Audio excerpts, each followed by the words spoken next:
from a 10-day recess. Even though Republicans took 10 days off, the Zika virus did not. Last week, a child born in New Jersey with severe birth defects caused by the Zika virus. Thousands of our citizens are exposed to Zika now, excuse me, today.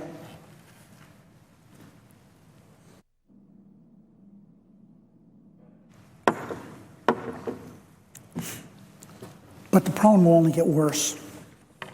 Zika is a problem that's here and is not going away quickly.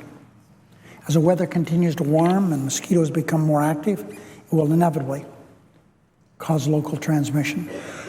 The number of infected Americans will skyrocket. In light of the threat posed by Zika, one would expect Republicans to spend their break working on an emergency spending bill to send to the president's desk with a full amount, $1.9 billion. They did not. Instead, Republicans spent their recess boasting the Republican standard bearer, Donald Trump. The Republican Party's capitulation of Donald Trump is complete. As headlined last week in the Washington Post, and I quote, "It's official. The GOP is now the party of Trump." Close quote. I was especially disappointed to see that our senior senator from Kentucky personally led this pro-Trump propaganda tour. Senator McConnell spent last week as Donald Trump's head cheerleader, a trumpet. The Republican leader left Washington 10 days ago without doing his job on Zika, so he could stump for Trump. In the last 10 days, it's become clear that Senator McConnell will go to any length to support Donald Trump. Consider Republican leader's refusal to denounce Donald Trump's racist attack on United States District Judge Curiel, a man born in Indiana in the United States. Donald Trump opined a federal judge should be disqualified from presiding on his case because of his Mexican heritage. He went even further in saying he could feel the same way, and he would feel the same way if the judge were Muslim. How did the Republican leader respond? Senator McConnell repeatedly refused to say Donald Trump's attacks on Judge Curiel's ethnicity would be racist. This is precisely the type of failure that gave rise to Donald Trump in the first place. Senator McConnell and all congressional Republicans leaders have never taken a stand against Trump's vile rhetoric. That's because the hate emanating from Trump's mouth reflects the Republican Party's agenda here in the United States Senate for the last 7.5 years. The agenda that Senator McConnell himself promoted. For years, Senator McConnell and other Republican leaders embraced the darkest elements within their party. The Republican Party made anti-woman, anti-Latino, anti-Muslim, anti-immigrant, and anti-Obama policies the norm. Trump is the logical conclusion of what Republican leaders have been saying and doing for the past 7.5 years.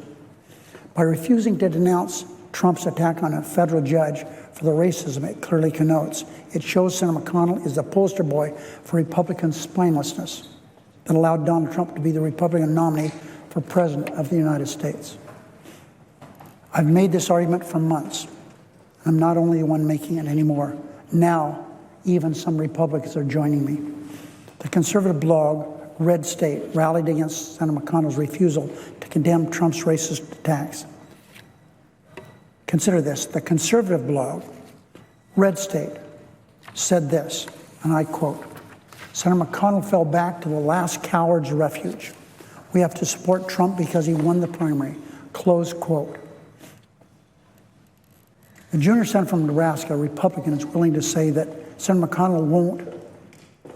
What he's saying today, and he tweeted, and I quote that from Senator Sass, "Public service announcement saying someone can't do a specific job because of his or her race is the literal definition of racism." Close quote. Newt Gingrich, former Republican Speaker of the House, called Trump's comments inexcusable. There are others, but for his part, Senator McConnell is doubling down on Trump. The Republican leader is waging a nonstop campaign to persuade Republicans who have doubts about supporting Trump to drop their complaints and fall in line. The Republican leader even went so far, listen to this, as to compare Donald Trump as comparable to President Dwight Eisenhower. to General Dwight Eisenhower. Donald Trump is a failed businessman who built millions of Americans out of their hard-earned money. No wonder he won't release his tax returns. Trump doesn't deserve to be mentioned in the same breath as President Eisenhower, who led the Allied force in World War II and, among other things, integrated American schools. Comparing Eisenhower to Trump, give us a break. Donald Trump is the converse of all for which leaders like Eisenhower, Lincoln, Roosevelt, and Reagan stood. They stood for equality, fairness, and decency. Trump and McConnell obviously do not. Donald Trump stands for hatred and stands for division. Senator McConnell also defended Trump's temperament, reassuring everyone that his President Donald Trump, quote, would be fine. That's what he said. That's a quote. Republican leader also extolled Trump's intelligence.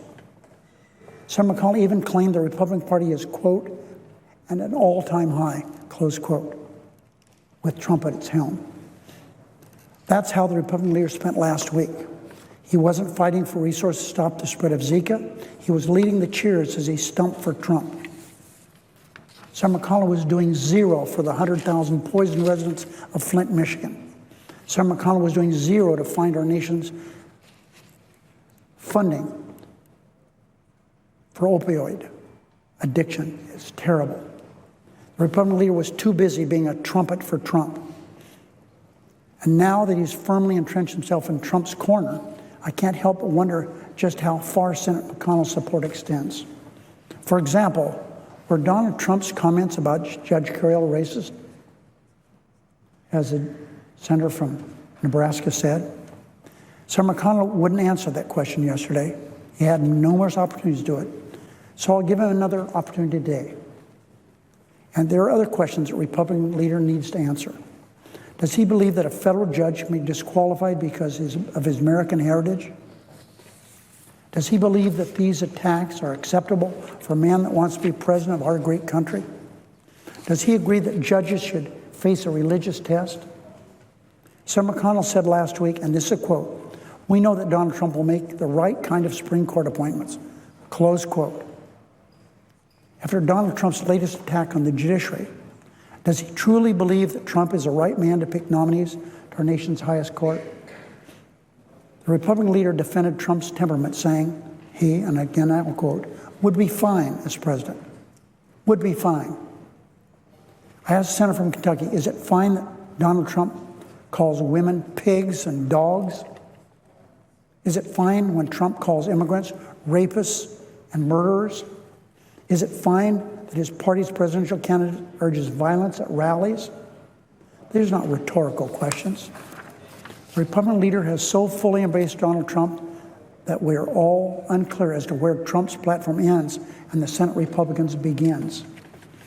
If Republicans really think that a man who believes in religious and ethnic tests for a federal judge is fit to be president of the United States, they must explain why this is acceptable. The nation has a right to know how far Senate Republican support of Donald Trump extends. And that starts with the Republican leader. Because now there doesn't appear to be any daylight